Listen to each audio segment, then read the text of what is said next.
అథర్వవేద పారాయణము జరుగుతున్నది. ఈరోజు 3వ రోజు ఉదయము.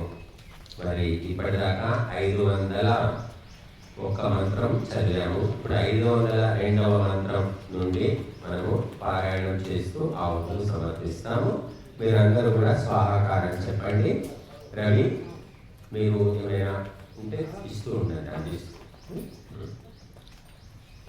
ఓం చెప్పండి. వేదము సమస్త సత్య విద్యల గ్రంథము.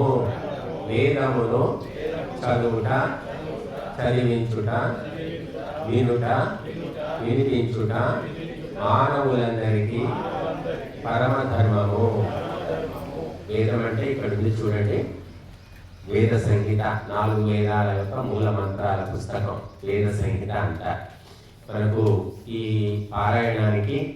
మర్రి కృష్ణారెడ్డి గారు హైదరాబాద్ నుంచి ఈ 6 పుస్తకాలు పంపారు. అథర్వవేద సంహితలు. ఈ 6 పుస్తకాలు కూడా మన కార్యక్రమం గురించి చెప్పగానే మర్రి కృష్ణారెడ్డి గారు మనకు పంపించారు. వారికి ప్రత్యేకంగా ధన్యవాదాలు. ఇప్పుడు వారి గ్రంథాలను మనము చూసుకుంటూ వేద మంత్రాలతో ఆహుతులు ఇస్తున్నాము. మరి వారు మర్రి కృష్ణారెడ్డి గారు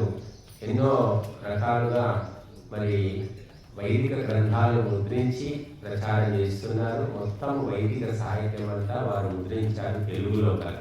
కాబట్టి మీరందరూ కూడా ప్రతి ఇంట్లో వేదమాత ఉండాలి. ప్రతి ఇంట్లో మనం వాడినా వాడకపోయినా ఎన్నో వస్తువులు తెచ్చి నింపుతున్నాం ఇల్లంతా. మరి కనీసం ఒక్క వేదమాత సంహిత ఉన్నది, అది ఎంతో 2000 ఎంతో ఉన్నట్టుంది. మీరు తీసుకుంటాము అంటే నేను వారికి చెప్తాను, తెప్పిస్తాను. నేను ప్రతి ఇంట్లో ఉండాలి. నేను చదవము, మాకు రాదు, అయినా సరే ఉండాలి. మీరు తినకపోయినా, మీరు ఇతర మీ మనవాళ్ళ కోసం సంపాదించి తెప్పిస్తున్నారు కదా, కొడుకుల కోసం మీరు తినకపోయినా ఎవరో తింటున్నారు. ఇట్లాగే మీరు చదవకుండా ఎవరో ఒకరు చదువుతారు. ఇంట్లో ఉంటే ఇంతలా పుస్తకం ఉంది, ఏమిటిది, మా తాతయ్య తెచ్చిపెట్టాడు, మా నాన్న తెచ్చిపెట్టాడు అని ఎవరైనా చదవచ్చు కదా. కాబట్టి దయచేసి ఈ 2000 ఎంతో ఉంది, నేను కనుక్కొని చెప్తాను. కొనే ప్రయత్నం ఇంకా 22 రోజులు ఉంది మన కార్యక్రమం. ఈ లోపల సంకల్పించండి. మొత్తం 4 వేదాలు, చతుర్వేద సంహిత. కాబట్టి మీరందరూ ఒక్కటైతేనేమో ఇది 1000 రూపాయలు ఉంది. దీన్ని మనకు తగ్గించి ఇస్తారనుకోండి. కాబట్టి తప్పకుండా వేదమాత ఇంట్లో తీసుకురావడానికి ప్రయత్నం చేయండి. ఇప్పుడు అథర్వవేద మంత్రాలు 502వ నుంచి మనం ఆలోచిస్తాం. ఓం సుధామయ ఓం అయం తే యో నివృత్తియో యతో ధాతో అరోచత తం జానన్నగ్న ఆరోహాథానో వర్ధయారయం స్వాహా. ఓం అగ్నేయచ్ఛావదేహనః ప్రత్యౌన స్మరణభవ ప్రణో యచ్చ విశాంపదే ధననాశిన స్వం స్వాహా. ఓం ప్రణో యచ్చత్వర్యమా ప్రాభగః ప్రాబృహస్పతిః ప్రదేవీః ప్రోతసూనృతారయిం దేవీ దధాతు మే స్వాహా. ఓం సోమం రాజానమవసేగ్నిం గేభిర్హవామహే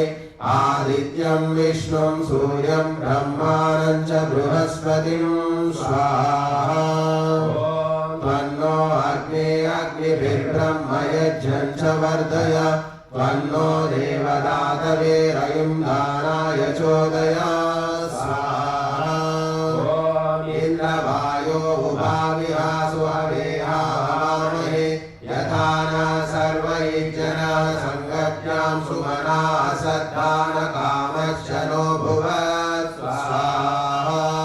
ఓం అర్యమణం బృహస్పతిమింద్రం దానాయ చోదయ వాదం విష్ణుం సరస్వతిం సవితారం చ వాజినం స్వాహా. ఓం వాజస్య నృపసవే సంబభూమి దేవాచ విశ్వాభువనాన్యంతః ఉదాదిత్సంతం దాపయతు ప్రజాననం రైంచన సర్వవీరం నియచ్చ స్వాహా. ఓం దోరామే పంచ ప్రదిశో దోరాముర్వి యథా బలం ప్రాపేయం సర్వాः గోదే మనసా హృదయేన చ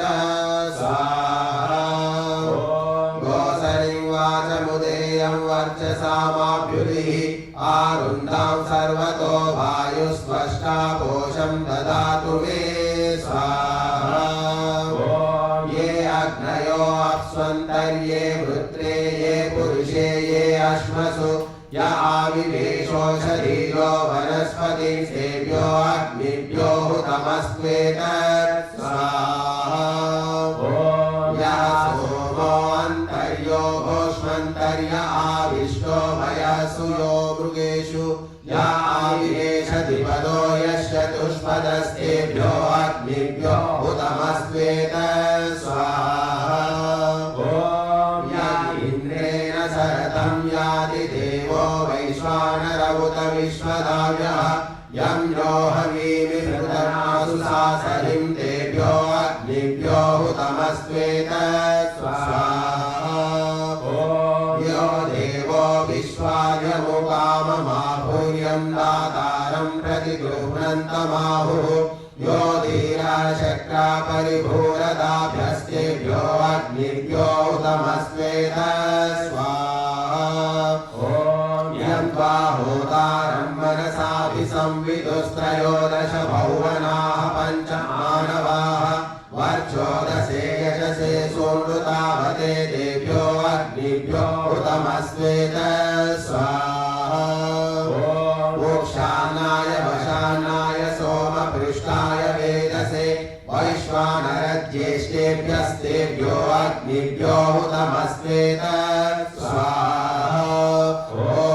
दिवं पृथिवीमन्वन्तरिक्षं ये विद्युतमनुसञ्चरन्ति ये दिक्ष्वन्तर्ये वाते अन्तस्तेभ्यो अग्निभ्यो हुतमस्त्वेत स्वाहा हिरण्यपाणिं सवितारमिन्द्रं बृहस्पतिं वरुणमित्रमग्निं विश्वामेवानङ्गिरसो हवामः इमं क्रव्यादं शमयन्त्वग्निं स्वाहा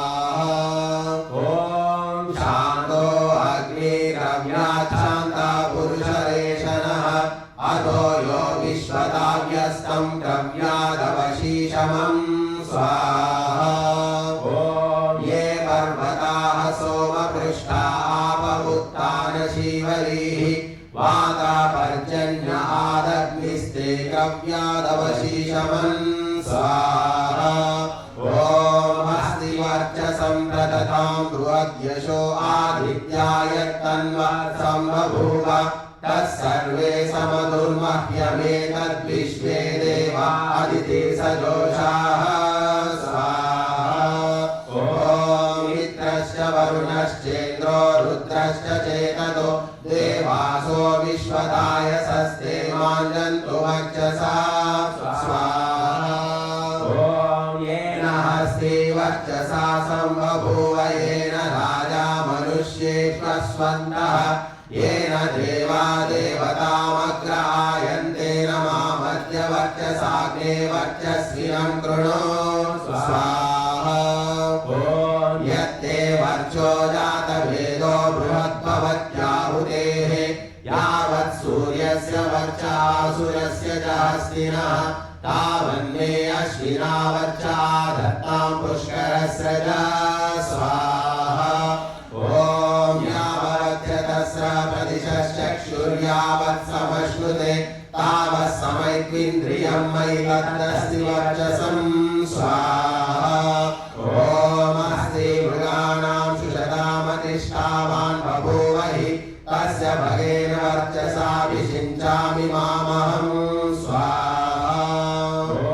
येन वेवत् बभूविता नाशयामसि तद्वत् इदं तदन्यत्र त्वदपदूरे निधत्मसि स्वाहा ॐ आदेयोनिं गर्भयेतु पुमान् पान इवेषु दिम् आवीरोऽत्र जायतां पुत्रस्तेन शमास्यः स्वाहा पुमांसं पुत्रं जनयतं पुमाननुजायतां भवासि पुत्राणां माता जातानां जनयाश्रयान् स्वाहा यानि भद्राणि बीजान् वृषभागनयन्ति च तैस्त्वं पुत्रं विन्दस्व सा प्रसूधेनुगा भव स्वाहा कृणोमि ते प्राजापत्यमायोनिं गर्भयेतु ते विन्दस्वत्वं पुत्रं नार्ययसोभ्यं शमसच्छमु तस्मै त्वं भव स्वाहा यासां द्यौः पिता पृथिवी माता समुद्रो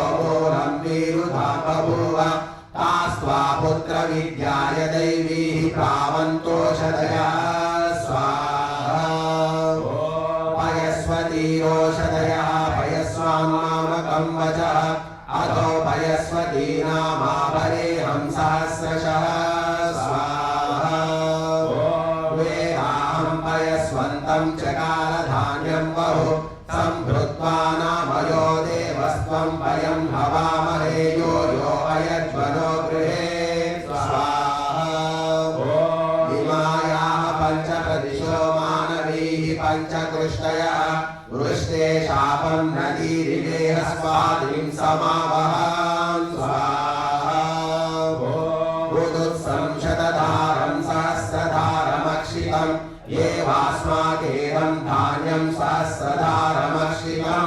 स्वाहा शतस्य समाहर सहस्रस्तसङ्गिर कृत्यस्य कार्यस्य चेहस्वादिं समावह स्वाहा तिस्रो मात्रा गन्धर्वाणां चतस्रो गृहपत्न्याः तासां व्यास्वातिमत्तमा तया त्वाभिमृषामसि स्वाहा मोहश्च समोहश्च चत्तारो ते प्रजापते तादिहावहतां स्वातिं बहुं भूमानमक्षितं स्वाहा उत्तुतस्वोत्तुतमादृताशयने स्वे ईशो कामस्य या भीमा तया विद्या विद्वावृधि स्वाहा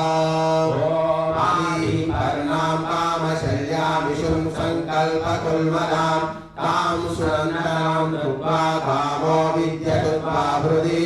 स्वाहा ॐ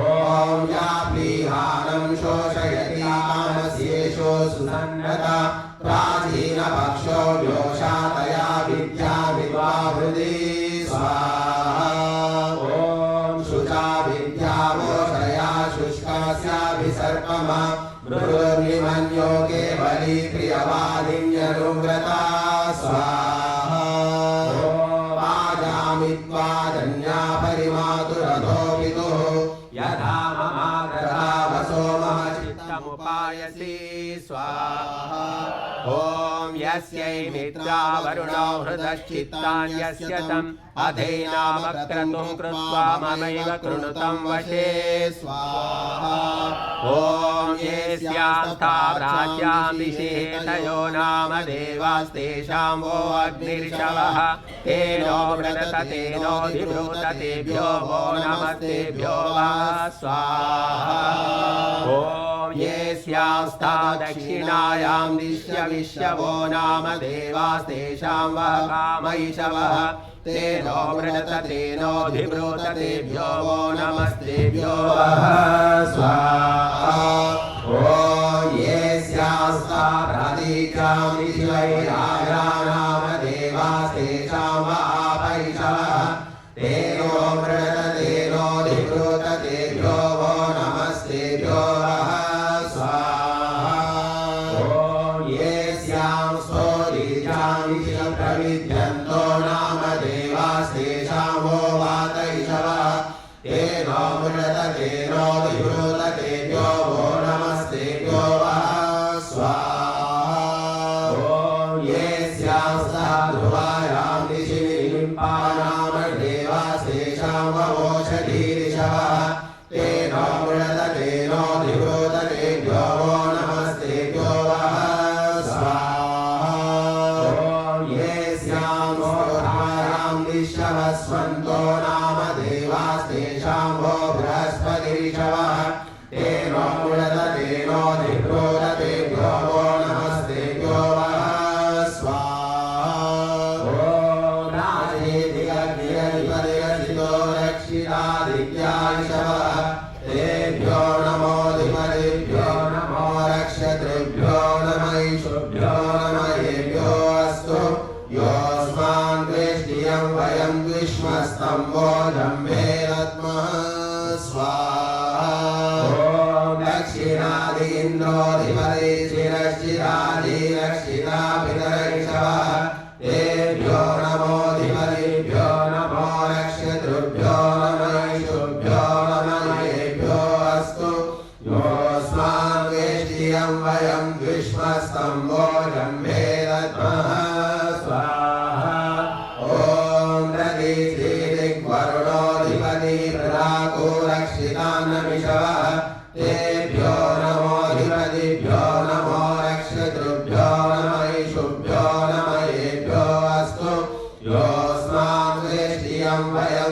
विश्वस्तम्भोजम्भे दद्मः स्वाहा ॐ ह्रीचीदिक् सोमोऽधिपति सजो रक्षिता शनिरिषवः तेभ्यो नमो विपदिभ्यो नमो रक्षतृभ्यो नमः ईशुभ्यो नमः येभ्यो अस्तु योऽस्मान् द्वेष्टियं वयं विश्वस्तम्भोजम्भे दद्मः स्वाहा ॐ ध्रुवादिक्विष्णुरधिपति कल्माशरीवो रक्षिता वीरुधैषवः तेभ्यो नमोऽधिपतिभ्यो नमो रक्षतृभ्यो नमः ईशुभ्यो नमः येभ्यो अस्तु योऽस्मान् द्वेष्टियं वयं विश्वस्तम्भोजम्भे दद्मः स्वाहा ॐ ऊर्ध्वादिबृहस्पति अधिपति श्वित्रो रक्षिता वर्षमिषवः तेभ्यो नमोऽधिपतिभ्यो नमो रक्षतृभ्यो नमः ईशुभ्यो नमः येभ्यो अस्तु योऽस्मान् द्वेष्टियं वयं विश्वस्तम्भोजम्भे दद्मः स्वाहा ॐ एकैकयेषा सृष्टा सम्बभूव यत्र सृजन्त भूतकृतो विश्वरूपाः यत्र विजायते जन्मन्यभक्तो सा पशुं क्षिणाति बलीरुषति स्वाहा ॐ येषा पशुं संक्षिणाति क्रम्यात् भूत्वा व्यद्वरी उदैनां ब्रह्मणे दद्यात् तथा सोना शिवा स्यात् स्वाहा ॐ शिवा भवतुभ्यो गोभ्यो अश्वेभ्यः शिवा शिवास्मै सर्वस्मै क्षेत्राय शिवान इहैति स्वाहा ॐ या पुष्टिर्यरसह्य सहस्रसातमा भव पशून्यगिनी पोषया स्वाहा ॐ यत्रा सुभागा सुकृतो मदन्ति विहाय रोगं तन्वा स्वायाः तं लोकं यमिन्यभिसम्बभूव सानो माहिंसीत् पुरुषान् पशूंश्च स्वाहा ॐ यत्रा सुवार्ता सुकृतामग्निहोत्रमुखां यत्र लोकः तं लोकं यमिन्यभिसम्बभूव सानो माहिंसीत् पुरुषान् पशूंश्च स्वाहा ॐ यत्राजानो विभजन्त इष्टाभूतस्य षोडशं यमस्यामि सभासदः आसीत्तस्मात् प्रमुञ्चति दत्तशितिपातस्मात् स्वाहा ॐ सर्वान् कामान् पूरयत्या भवन् प्रभवन् भवन् आकूतिप्रो विदत्तशितिपान्नोपगस्यति स्वाहा ॐ यो ददाति शितिपादमविं लोकेन संवितं सनागमभ्यारोहति यत्र शुल्को न क्रियते अबलेन बलीयसे स्वाहा ॐ पञ्चाभूपं शितिपादमविं लोकेन संवितं प्रदातोपजीवति पितॄणां लोकेक्षितं स्वाहा ॐ पञ्चाभूपं शितिपादमविं लोकेन संवितं प्रदातोपजीवति सूर्यामासयो रक्षितं स्वाहा ॐ इरेव नोपरस्यति समुद्र इव पयो महत् देवौ सवासिना विभाषितान्नोपरस्यति स्वाहा ॐ कायिदं तस्मात् कामायादात् कामो दाता कामः प्रतिगृहीता कामः समुद्रमाविवेश कामेन त्वा प्रगृह्णामि कामैकत्ते स्वाहा ॐ विश्वा प्रतिगृह्णात्मन्तरिक्षमिदं महत् माहं प्राणेन मात्मना मा प्रजाय प्रतिगृह्य विराधिषि स्वाहा ॐ सहृदयं धामनस्य विद्वेषं कृणोमि वः अन्यो अन्यमभिहर्यत वत्सं जातमिवाज्ञा स्वाहा ॐ अनुव्रता विदो पुत्रो मात्रा भवतु सम्मनाः जायापत्ये मधुमतिं वाचं वदतु शन्तिवां स्वाहा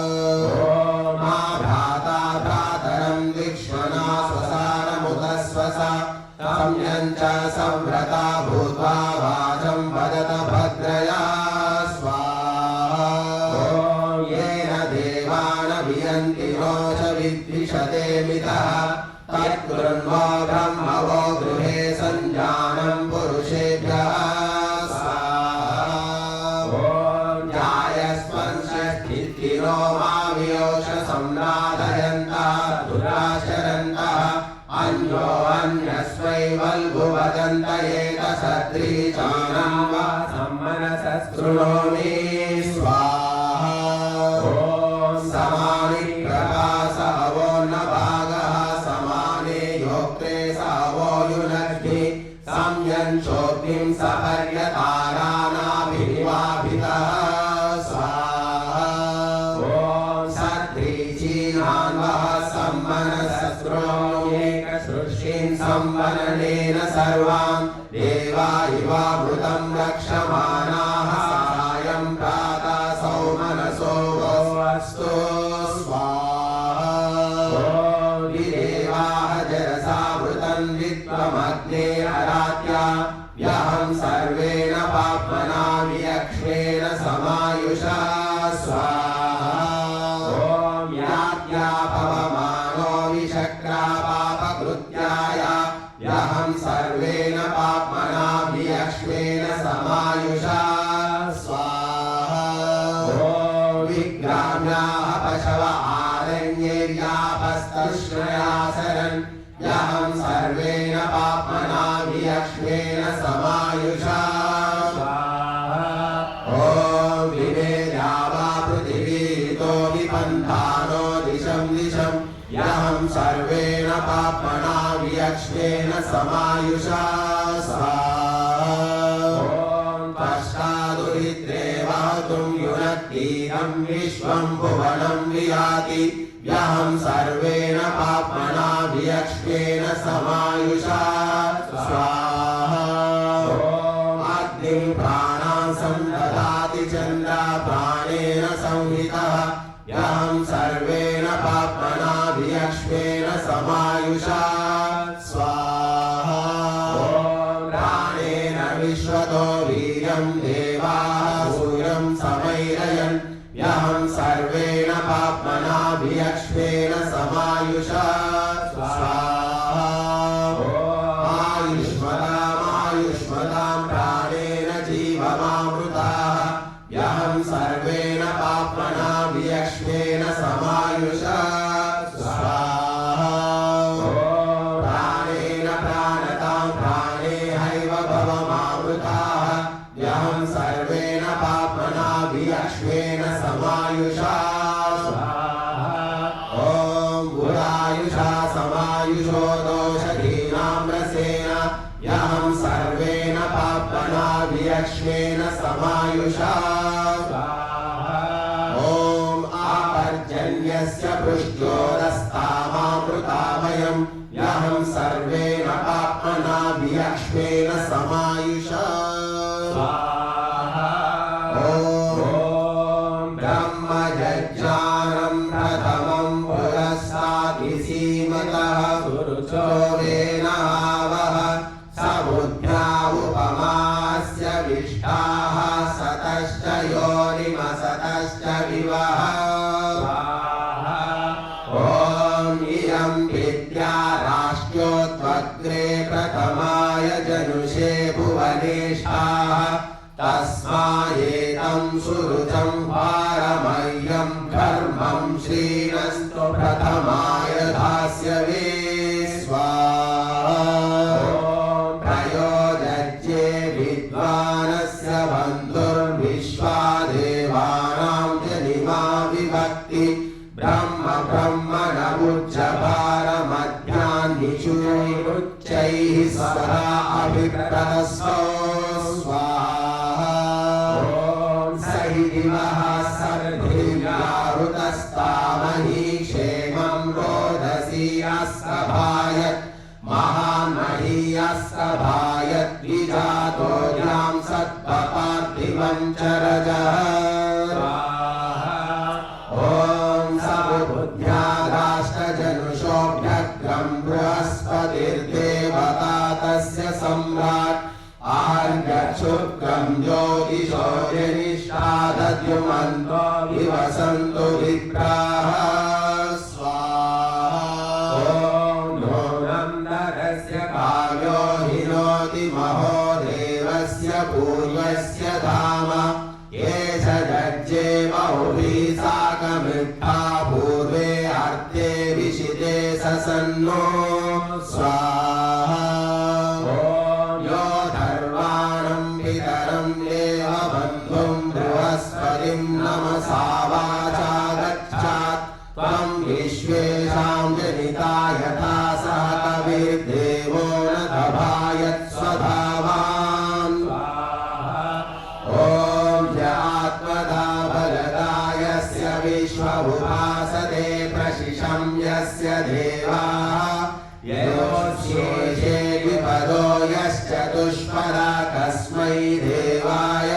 हविषा विधेम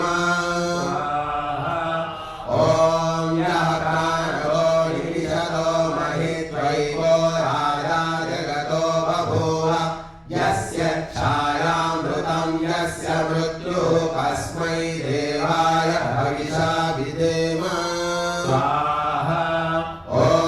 यो रससि अवतस्य स्कभाणे वियसाने रोदसी औभयेतां यस्यादौ बन्धारजसो विमानः कस्मै देवाय हविषा विधेम स्वाहा ॐ यस्य द्यौरुर्वे पृथिवी च मही यस्यादुर्वन्तरिक्षं यस्यासौ सूरो विततो महित्वा कस्मै देवाय हविषा विधेम ॐ यस्य विश्वे हिमवन्तो महित्वा समुद्रे यस्य रसामिदाहुः इमांश प्रदिशो यस्य बाहु कस्मै देवाय हविषा विधेम ॐ आपो अग्रे विश्वमावं गर्भं दधानामृतारुतज्जाः यासु देवेष्वधिदेव आसीत् कस्मै देवाय हविषा विधेम स्वाहा ॐ हिरण्यगर्भः समवर्तताग्रे भूतस्य जातः पतिरेकः आसीत् तदाधार पृथिवीमुदद्यां कस्मै देवाय हविषा विधेम ॐ आपो वत्सं जनयन्ति गर्भमग्रे समैलयन् तस्योदजायमानस्योमासीत् हिरण्ययः कस्मै देवाय हविषा विधेम स्वाहा ॐ उदितस्त्रयो अक्रमण्याघ्रा पुरुषो वृकः हिरुग्भियन्ति सिन्धवो हिरुग्देवो वनस्पतिर्भृग्नमस्तु शत्रवः स्वाहा ॐ परेणैतु पथा वृकः परे मेनोतस्करः परेण दत्वतीरज्जो परेणागायुरक्षतो स्वाहा ॐ अक्षौ च ते मुखं च ते नाग्रजं भयामसि आत्सर्वान् विंशतिमिहान् स्वाहा ॐ व्याघ्रं दत्वतां वयं प्रथमं जम्भयामसि आदुष्टेन मतो अहिं यातु दानमतो वृकं स्वाहा यो अध्यस्तेन आयति संसभिष्टो अपायति पदामपद्मं सयैकिन्द्रो वज्रेण हन्तु तं स्वाहा ॐ मूर्णामृगस्य दन्तापि शीर्णावुपृष्टयः निमृक्ते गोधा भवतु नीचायच्च शयैर्मृगः स्वाहा ॐ यत्संयमो न वियमो यन्न संयमः इन्द्रजाः सोमजाधर्वणमसि व्याघ्रजम्भणं स्वाहा ॐ सुतामया वरदा वेदमाता प्रचोदयन्ता